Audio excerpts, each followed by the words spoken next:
We're in a course of reviewing the whole civilization of ancient Alexandria. And we've discovered that we cannot just tell the story of Alexandria, but that we have to include a number of tangential stories, subsidiary stories. One of them we have already told, and that is the rise of Rome. And we spent a month and a half just looking into the rise of Rome, up to the point where at the end of the Third Punic War in 146 BC, Rome effaced from the earth the Carthaginian competition. We have also discovered that the Roman mind was peculiarly different from the Greek mind. And we discovered that the Roman mind, in fact, was what we would call a group effort.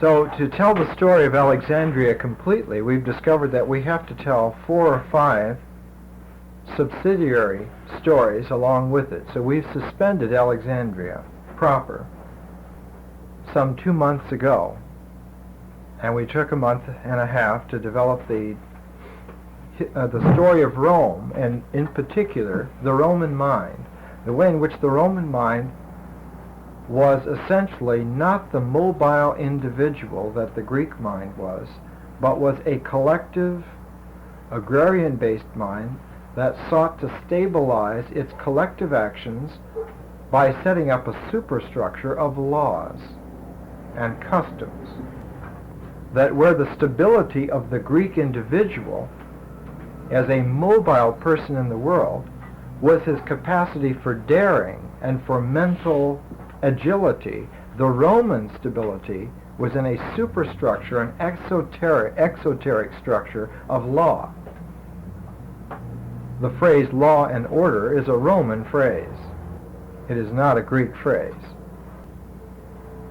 But then it became much more apparent to us that the Alexandrian mind was neither Roman nor Greek, but was an amalgamation, and in the Ptolemaic Alexandria, it was amalgamation of Greek and Jewish elements. And in the Roman period, the Roman superstructure caved this amalgam in upon itself and produced Christianity. We'll see that in fact the first gospel written was the Gospel of Mark, and that it was written in Alexandria, and that it was in fact at its genesis a secret gospel, and that all traces of the secret gospel were completely effaced by the church committees in later centuries because it produced too clear a bridge and revealed the origins of Christianity in a crushed structure. But fortunately for us in our time, these documents have surfaced again. They have been found in Morton Smith's great Harvard University Press volume on the Secret Gospel of Mark, translating again fragments that survived the millennia on the back of sheets of papyrus. And we have, of course, the Gnostic material, the Nag Hammadi material, and we will see again when we get to it. But it became apparent to us that we have to go back and trace the development of the Hebrew tradition, that we have to go back before the Hellenistic development, before the syncretism that tried to meld the Jewish and Greek ideas together, traditions together, ostensibly at first under the aegis of an Egyptian ecumenikos. The early Ptolemaic rulers like Soter or Philadelphus or Euergetes styled themselves in the Egyptian way. They built temples at Philae on the Nile River. They built Dendera. All of this was to ensure that the Greek hegemony over Egypt was permanent and that the Egyptians would then respect them. But we saw, with an illustration from the Cambridge Ancient History, that if you took a map of Egypt from 200 BC, they showed us in black all the Egyptian towns and the Egyptian roads, and then they showed us in red all the Greek towns and the Greek roads, and it was two distinct countries, one on top of another. The Greek colony was disseminated throughout Egypt, and while the Egyptian population had their own native tradition to sustain them, the Greeks were sustained by a power center in Alexandria. And so Alexandria became a daring intellectual center holding together this Egyptian-Greek balance, this teeter-totter. And under Philadelphus, a conscious attempt was made to glue the Greek and Egyptian civilizations, religions especially, together, because it was a religious amalgam that they sought to initially make.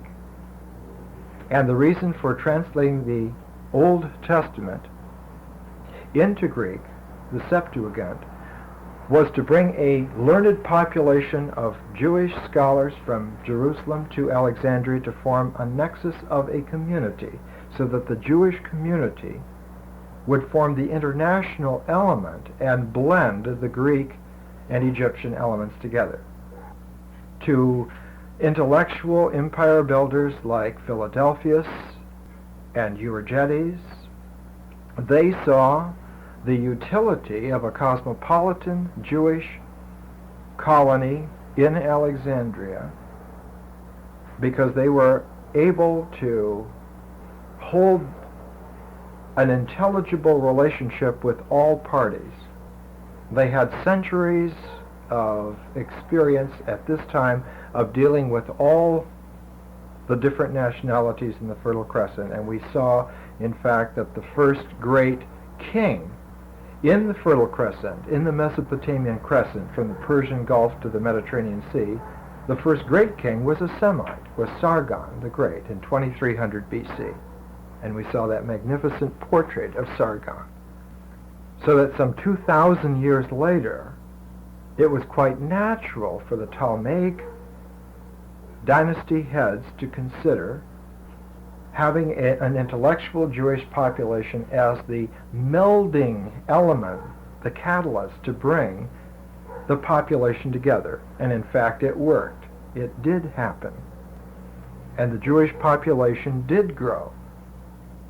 And we know that in Philo's time, by 30 BC, that the Jewish population was about 1/3 of the city of Alexandria.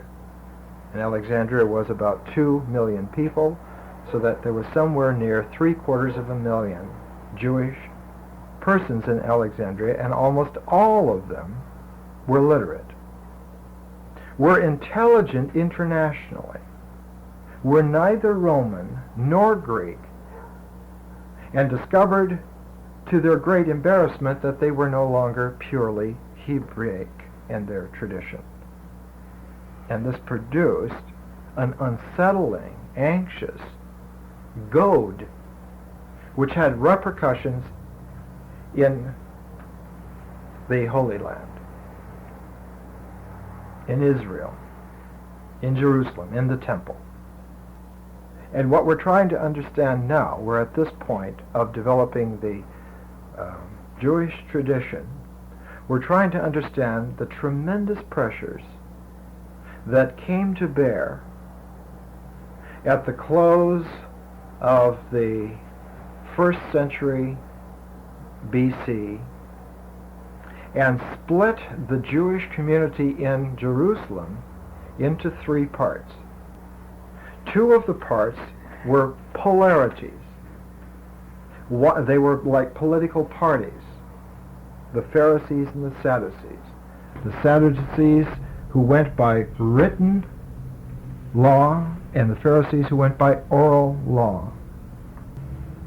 And balancing these polarities, a third party that rejected the basic foundation, the efficacy on law, and went for personal experience, and this was the Essene communities. And the Essene communities used a time-honored Jewish tradition that the individual has a right in a time of crisis to take himself in his own experience and have a moment of hearing directly with the powers that affect him. Most eloquently restated in the book of Job, Job says, "Would that there were some umpire between thee and me, someone who could call a halt to my suffering and give me a fair hearing. I know that I cannot do it, but I have the right to expect that such a condition could obtain in view of all understanding of justice and capacity." We have seen that that was developed in the document which often is translated as the Book of Ecclesiastes in the Jewish tradition, known as Kohelet, and generally known scholarly as the Wisdom of Ben Sira, written by Jesus Ben Sira, the grandson of Ben Sira, and that this document came out somewhere around the time of the Maccabean Wars, because we have seen that the revivified Jewish community in Jerusalem specifically produced a drive that the Maccabees, with Judas Maccabee and Jonathan and his brothers, brought back the kingship element into Jewish life. And from about 165 BC to about 130 BC, the revivified Jewish community in Jerusalem recognized that there were not just the two traditional ways to go, but a third way.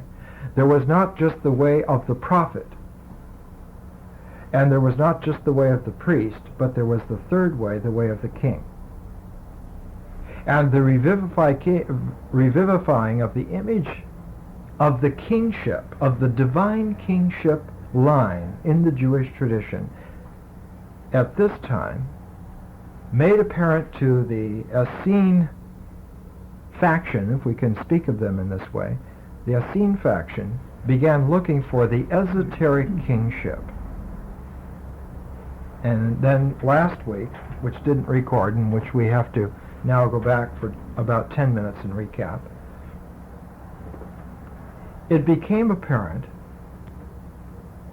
that the kingship in the Jewish tradition emerged with David. David is the first real king. Yes, Joshua is a great general, but he is not a king. Moses is a prophet. He is not a king. Aaron is a priest. He is not a king. David is the first king. And the integration by David is the beginning of the kingship line, and the first time that David passes the kingship on, that next king is Solomon. And so Solomon became proverbial for wisdom, because it was understanding. The second king engenders a kind of a consciousness about the process, a self-consciousness about the process. David's integrity is to be himself. Solomon's integrity is to understand his father and himself, and in that relationality came the proverbial sense of wisdom, of proportion, of justice. And so we see, after the wisdom of Ben Sira, many of the books of Scripture, would-be Scripture, that were written in Jerusalem at this time have to do with Solomon. There are Psalms of Solomon, there are Odes of Solomon, there is the Wisdom of Solomon. There are the beginnings of commentaries on the Song of Songs, the beginning of the probings into the Proverbs. So Solomon becomes of great importance at that time. But for our sense, we have to understand here that David is made a king because of Samuel. And instead of looking at Solomon right away, we have to look at Samuel for a moment. Because David is legitimately made a king and made the origin of the kingly line in Judaism because of Samuel's efficacy. Here's it. Thank you. In fact, Samuel becomes rather what we would talk today in using the language of analytical psychology. Samuel becomes an archetype. Later on in esoteric Christian lore, thousands of years later, Merlin will become very much like Samuel. And King Arthur will be made by Merlin. King Arthur does not make himself. Not only is Arthur trained by Merlin, but Merlin makes the conditions which lead to the genesis of King Arthur. And in this way we have to understand that Samuel makes David happen. And it is because of Samuel's integrity that David never loses his capacity for integrity. And we have to go to 1 Samuel chapter 16 in order to get an insight into just how this was expressed. If I can read to you for just a moment. Samuel has prayed constantly for his strength, and he has made the point in his expression that it is better to do good works than to make sacrifices. That he has understood that to sacrifice to the Lord is excellent and fulfills the law, but to obey and do good in an existential way is a better than the law.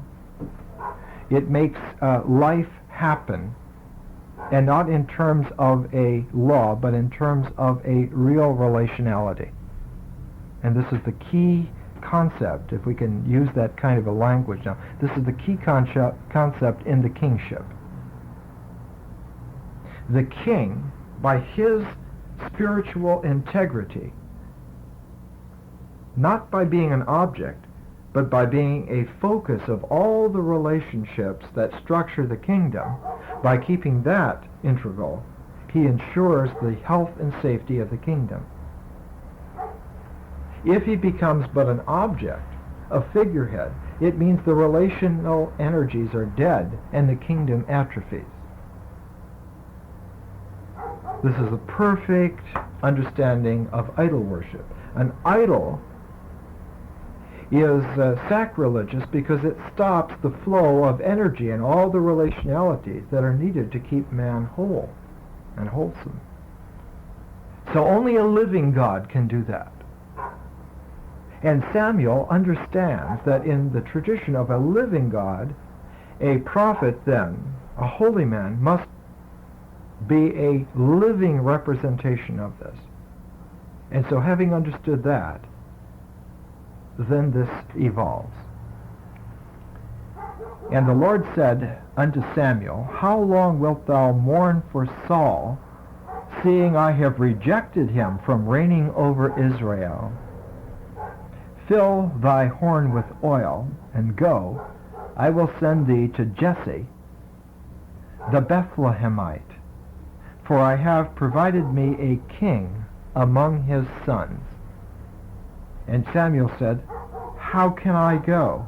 If Saul hear it, he will kill me. And the Lord said, Take a heifer with thee, and say, I am come to sacrifice to the Lord. And call Jesse to the sacrifice, and I will show thee what thou shalt do, and thou shalt anoint unto me him whom I name unto thee. So that Samuel does not move on his own recognizance. He is given the mission. He's given the tab to go and do this. He doesn't even know who it is. But he is urged here to institute a king in the tradition of the living God, in the tradition of the living energy focus.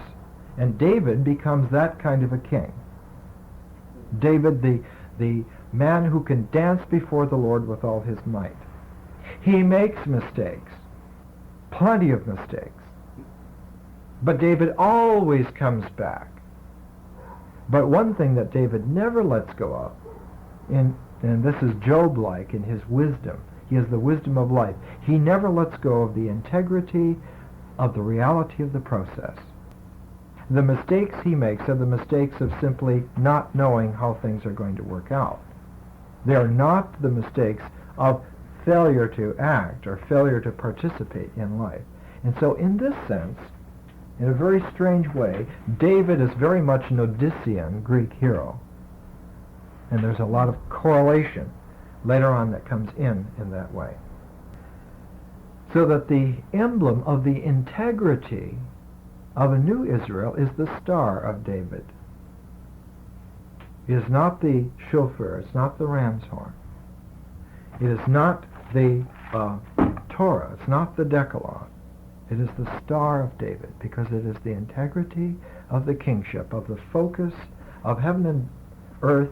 All of its focus is brought to a living man who presents the focus of a living God, a living tradition.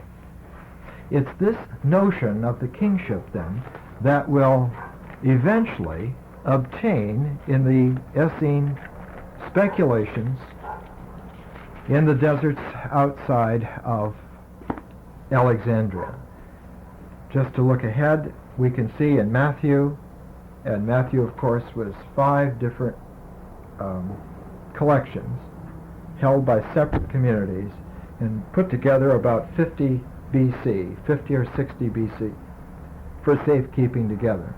And the very first one, the very first document in Matthew, is a recounting of why it was that Jesus is in the Davidic king line. And they go here through every single name, every single generation, and they summarize it. This is Matthew chapter 1:17. So all the generations from Abraham to David are 14 generations. And from David until the carrying away into Babylon are 14 generations. And from the carrying away into Babylon unto Christ are 14 generations. And so in 3 great leaps, we have this tremendous push then of structure, an architecture. We have to use the term now architectonic. That an architectonic of a living esoteric tradition has come into being, and at its nodes are David and Jesus and the Babylonian captivity. And we see that this is a product of the Essene communities of about 30 to 50 AD. And we notice that in the Babylonian captivity period at that time is the focus of the book of Daniel. And that the book of Daniel, while written during the Maccabean times, written about the same year that Rome decimated Carthage, about 146 BC, the book of Daniel, we saw, developed the capacity of divining life. And it shows as its protagonist Daniel, who proverbially was a wise man during the Babylonian captivity. So that Daniel is the balance between David and Jesus. And Daniel is a specialist in interpreting visions. And the book of Daniel shows us that, first of all, Daniel was a specialist in interpreting dreams. He's very good at interpreting dreams.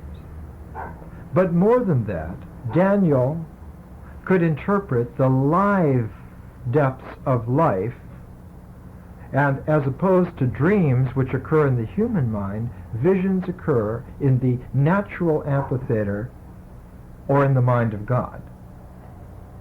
And so Daniel shows that his capacity was to see not only into the mind of man, but into the mind of nature, as it were, the mind of the divine, which meant that man then had achieved in the Davidic kingship line, by Daniel's time, the capacity to take himself directly to the divine, without any intermediaries whatsoever. No priests, no prophets. And we see again and again in the first century before the Common Era, all of the documents that we reveal constantly are alluding to the fact that there are no prophets. In the book of the Maccabean Wars, the first or the second Maccabeans, again and again, they go to Jerusalem. The temple has been desecrated. They gather up the stones of the altar. They don't know how they should treat it because they can't re-sanctify it. And so they are counseled by Jonathan. Put them aside, save them until a prophet comes and can tell us what to do with this. There were no prophets. There were no holy men like Samuel around. And the priestship had been split, had been bifurcated. It had become politicized. So the only thing that was left was to experiment with oneself, with a group of like-minded people, and to go out into the deserts, to go out into the wildernesses, to try and find their way.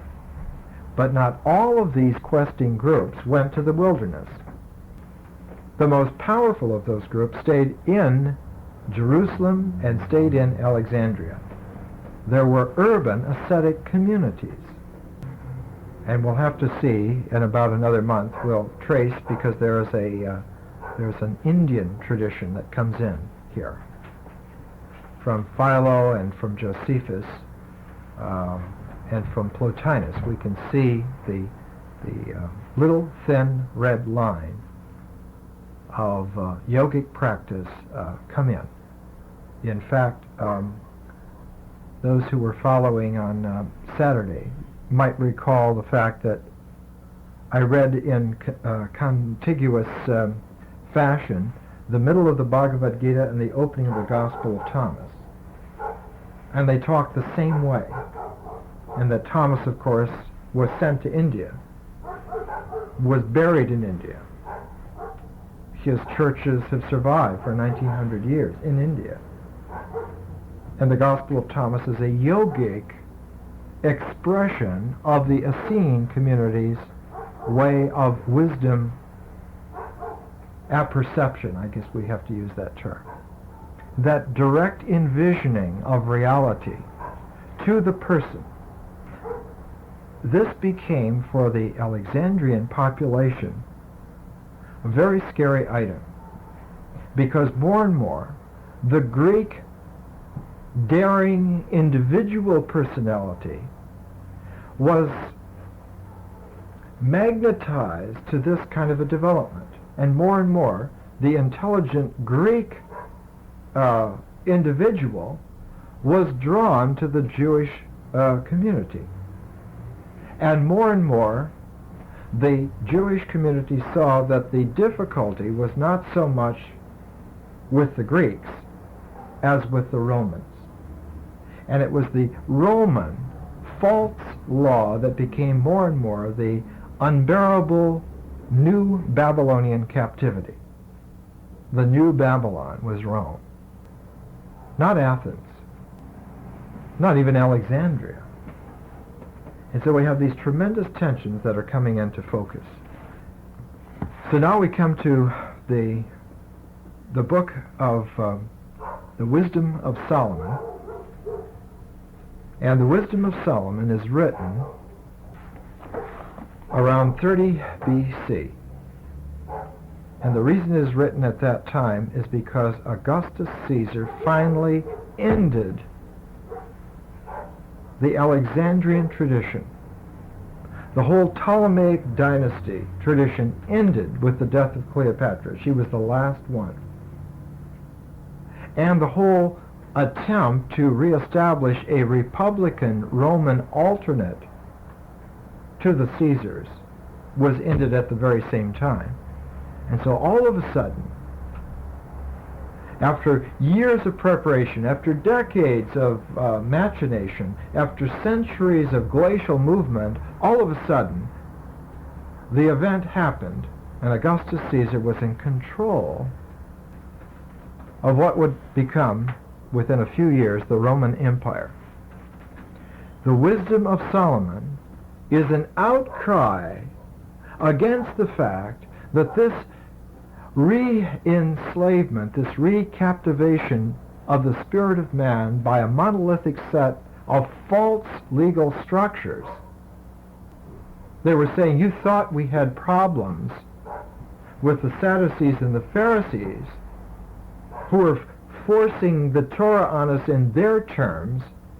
Wait till you see the Romans. Because they're not just dealing in terms of where we can go within reasonable limits. They control the world for all intents and purposes. They controlled from Ireland all the way to India. And so the Wisdom of Solomon is a very esoteric document. It reveals a spiritual assessment by free individuals. We have to almost use the term liberated individuals. And the individual writing this is hearkening back to Solomon, hearkening back to the idea that we have a relationality which has been revivified, and we're almost on the point now of bearing fruit. We've got the sap flowing.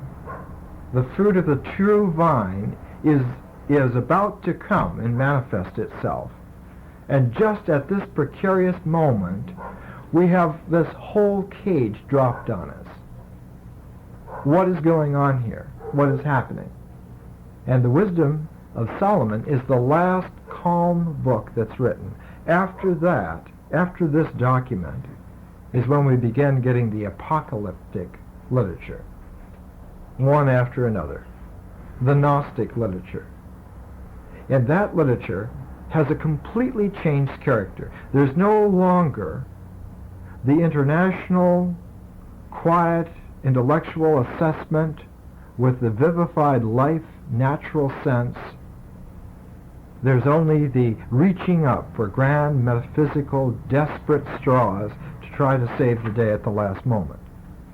So the book of the Wisdom of Solomon is the last clear picture we have of the equilibrium of this Alexandrian Jewish tradition.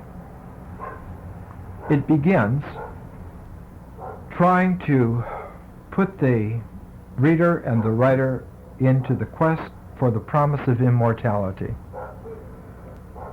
And he begins, love justice, you rulers of the earth.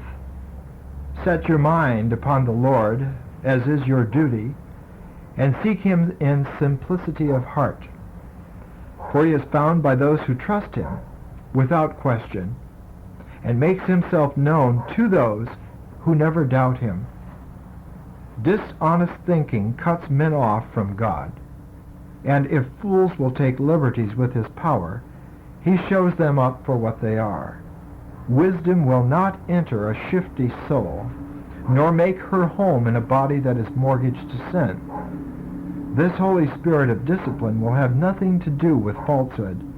She cannot stay in the presence of unreason, and will throw up her case at the approach of injustice.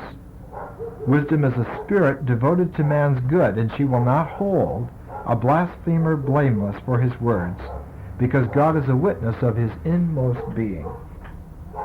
So we have this tremendous telescoping and condensation of enormous developments, curlicues of insight that had been going on for centuries brought down into a very small, powerful focus. The feminine, Sophia, wisdom, the feminine spirit of nature is the intelligence of life. And that is the relational energy that flows from the individual to the divine. And that man's mind is like the faucets, like the spigot. And when he has bad feelings, it turns off that relational possibility. And the feminine relationality of natural reality no longer obtains. And so a man cut off, then, has only these feeling images to deal with, and so he sets his mind to those images and begins then building up a false structure, a false sense of what he is, of what is going on. And it is this process that is held up, artificially as it were, by the crutches of external law. So that there's a revolutionary dynamite built in to this tension. The only way to reestablish contact with the divine is to shatter that exterior structure. Or, obversely, if that exterior structure shatters, it will be the precondition upon which men will rediscover their divinity. And of course, we will see that during the reign of Nero and Caligula, the Roman structure fractured. It was never really put back together. It was sutured by Hadrian and Trajan, Antonius Pius and Marcus Aurelius, but it never held again. And it was exactly at that time, we'll see, that the Roman mind, in its desperate, schizophrenic searching, grabbed on to the Jewish archetypes. We know the names of the very Roman emperors, the generals who did this, Vespasian and his son Titus. They were the ones who sacked Jerusalem. They were the ones who destroyed Jerusalem like their ancestors had destroyed Carthage. They tore everything down, and they carted everything away. They carted away the symbols of power. The huge menorah from the temple in Jerusalem was taken to Rome, along with all the other accoutrements. And it was a grasping at spiritual power from an exoteric standpoint. And Vespasian suffered delusions of grandeur. He felt that he was the Messiah. And this is when Josephus began writing his histories to try to make sense. How does this happen? The Romans say they are tutored on Greek civilization, and as soon as there's a crisis of the Greco-Roman civilization, the first thing they do is they try to grab Jewish symbols for their salvation. What is going on here, Josephus says. And so he writes his huge histories to try and unravel this. And at the same time, we'll see a little bit of Tacitus, who writes from the Roman side. And we've already seen Livy, who in 19 BC said of the Roman mind, "We can neither stand our vices any longer, nor can we stand the cure that's necessary for them." All of this comes to a focus in the tremendous development here in the Wisdom of Solomon. I'm going to skip over here. So we have to understand the book of the Wisdom of Solomon, and we have to understand wisdom. That wisdom is a primal relationality. It is not an object. It is not a thing. It is not a code of documentation. It is a relationality that flows, and when it flows, the two ends of that dynamic become contiguous, the divine and the personal. the personal human being, is not an ambiguous, general relationship between the divine and the human. It's a specific relationship between you as your person and the divine as its personal. And this bringing together by wisdom is a holy marriage. As Jung would say, this is a mysterium coniunctio. And so the praise of wisdom runs in this fashion. And this is addressed, of course, to the Romans, to the fallen kings, to those who are grabbing power. And it was happening around them. Hear then, you kings, take this to heart. Notice it's the kingship that's being addressed here, because this is the living tradition. Hear then, you kings, take this to heart. Learn your lesson, lords of the wide world.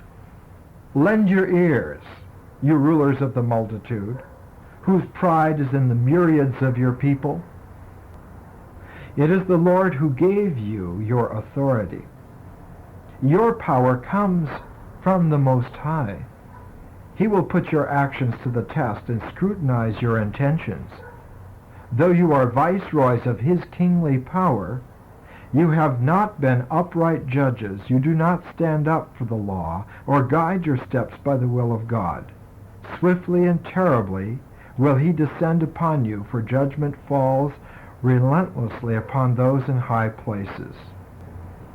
What's being alluded to here is that the kingship of the living God is set up in a tradition which is running its architectural life wave through time-space, and that Augustus says that he is the chosen one.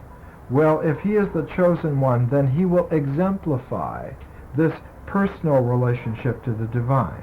He will, in fact, be a king then in this line, which, of course, he cannot do. This was the whole point. This is why it was called Caesar later on. It became an epithet of the, like we would say, of the greatest false image that man can set up, the false man-god, Augustus. Incidentally, when Augustus consolidated his power, he became almost fanatical about gathering together all of the pages of prophecy that were scattered throughout the world at this time. The Sibylline oracles and all the Jewish prophecies that could be had, and it was like a state law that all of these documents had to be in Rome and had to be in Augustus's personal hands. And he built a temple for all of these documents, the Temple of Eternal Peace, the Ara Pacis, right in the center of the Roman Forum. It still existed today in a cavern underneath the Roman Forum. And there was a frieze, a mural of painted sculpture around the whole periphery, and where it came together, there was an image of a woman sitting royally on a throne. And she was called in Latin, Tellus Mater, Mother Nature. It was the exoteric understanding of wisdom. But there was no understanding that there was a vibrant, living, esoteric reality that was operating here. This is why later on, the contrast between the living God and the dead letter that controls everything became so tremendous. Then there's a description of wisdom, because the writing of this book was so important. He describes wisdom with 21 separate adjectives, just like the major arcana of the tarot deck, arranged in 3 groups of 7. And these were the names that filled in the relational developments that joined together and made Sophia, made wisdom the prime current. For in wisdom there is a spirit intelligent and holy, unique in its kind, yet made up of many parts. Has many parts, but they come together in a uniqueness.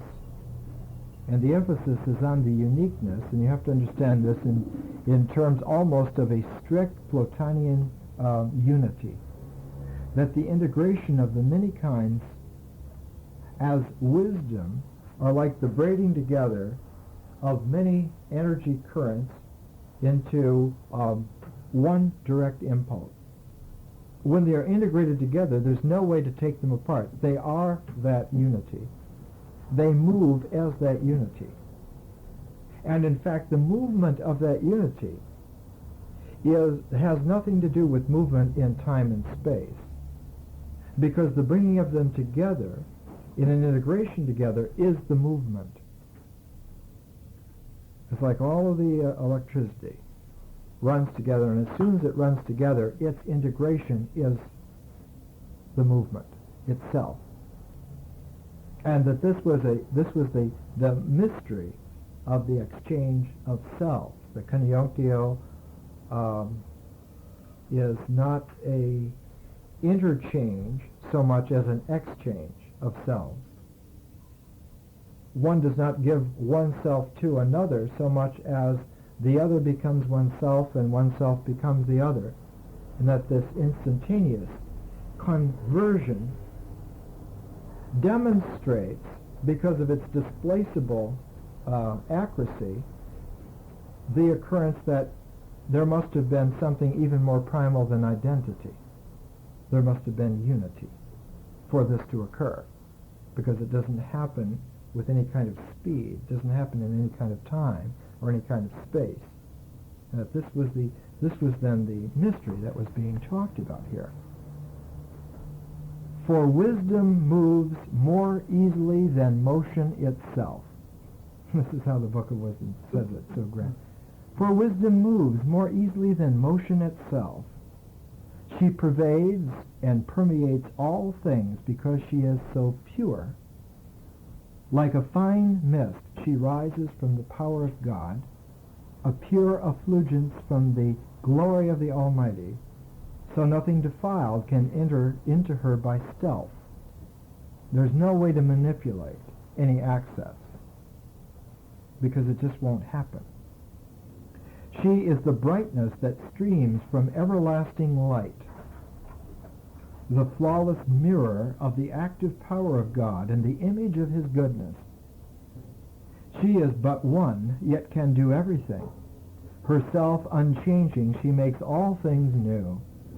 Age after age, she enters into holy souls and makes them God's friends and prophets. For nothing is acceptable to God but that the man who makes his home with wisdom.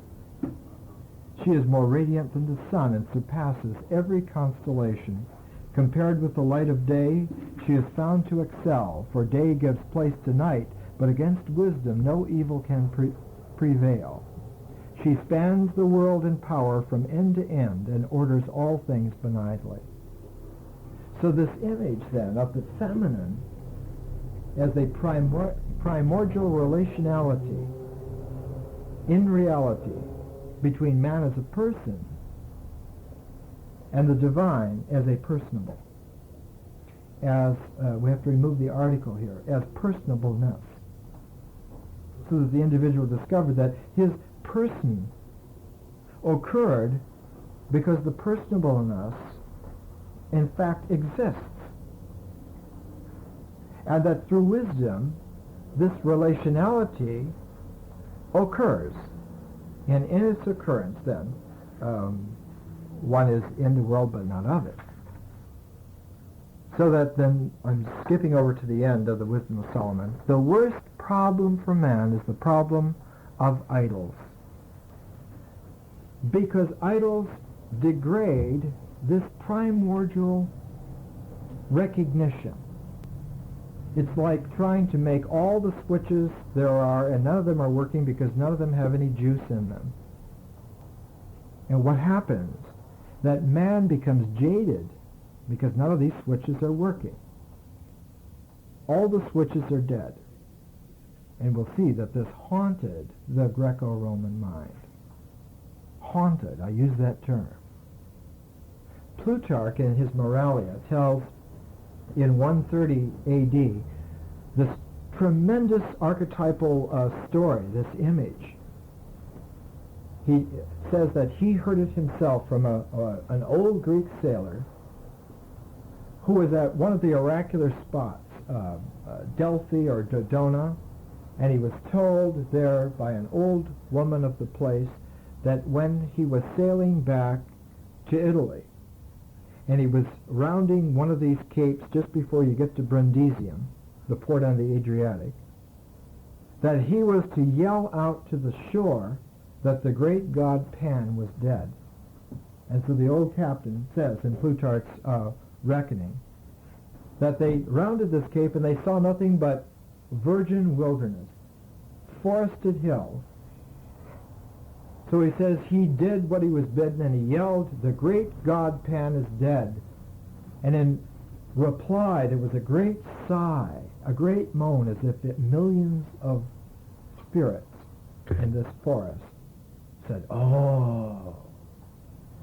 This is Plutarch's way, you see, because he was a priest of the mysteries. Plutarch's way of saying that all the exoteric switches were dead by his time. None of it worked. And this led to a chronic throwing up of interior images, all the complexes, all the schizophrenia, everything came up. Not just for a few mad individuals, but for everyone of the time. And so this produced an incredible cacophony of madness. And the only thing that people could think of was that there must be some way to heal this. This is what happened. But the wisdom of Solomon is saying that the root of all this problem is in this most degraded worship relationality of idols, because it deludes you into thinking that something's going to happen. Or in our day, I guess, they use the term probability. They say, oh, well, the probability is very high. But if you have to count on it, probability doesn't help you at all.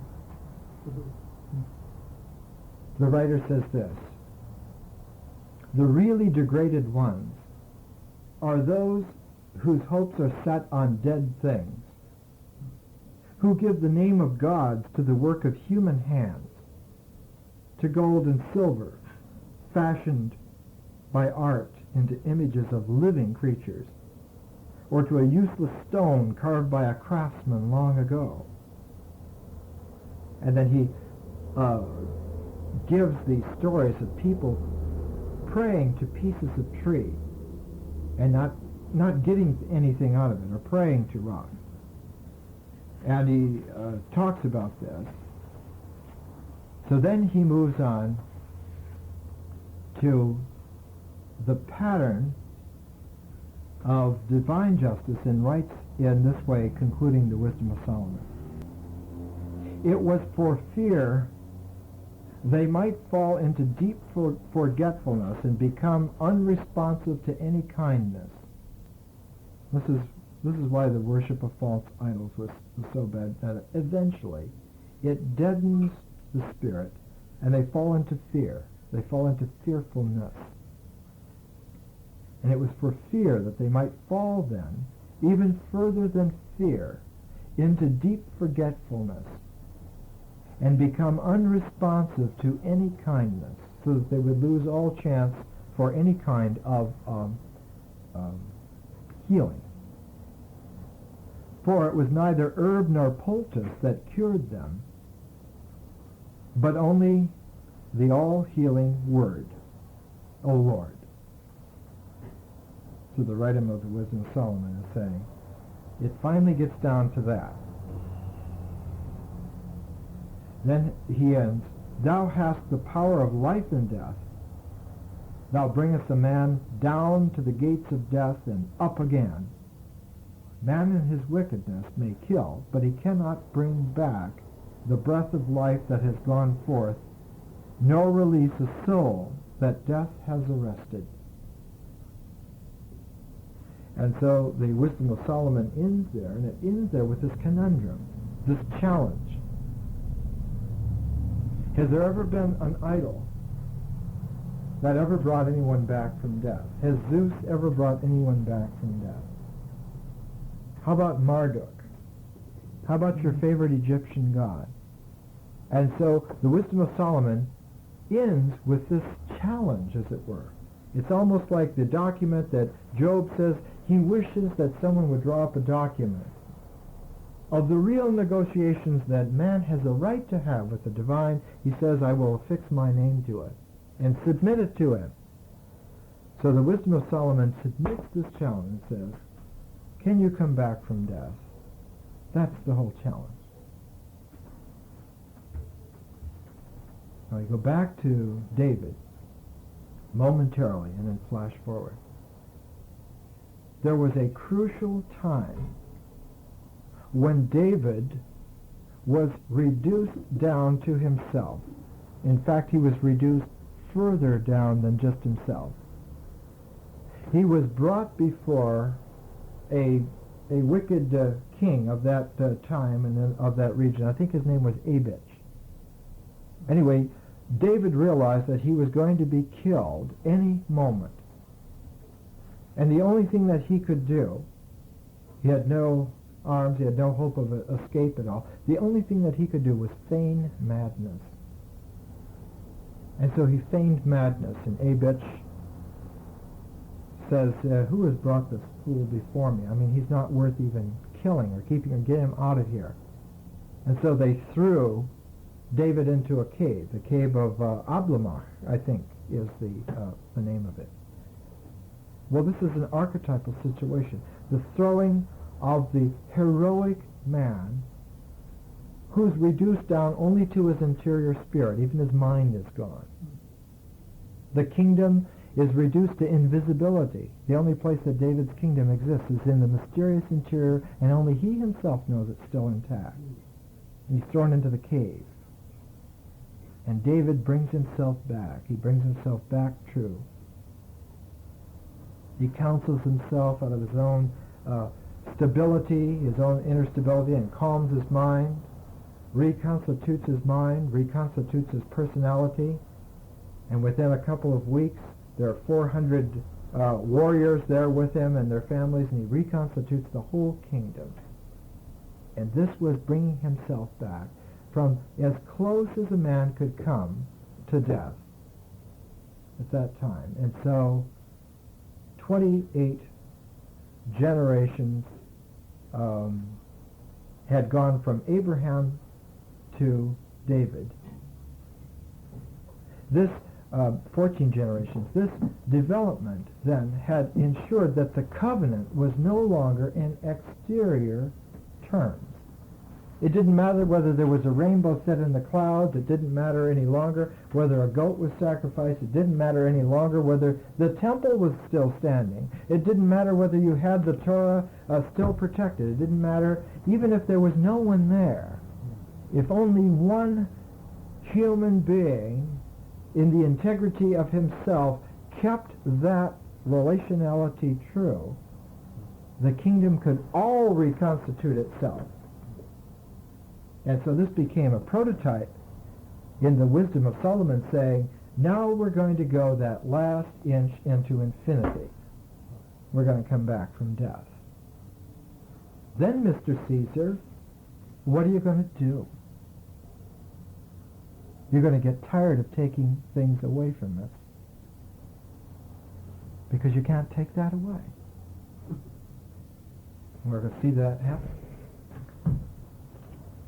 Well, that's enough for tonight.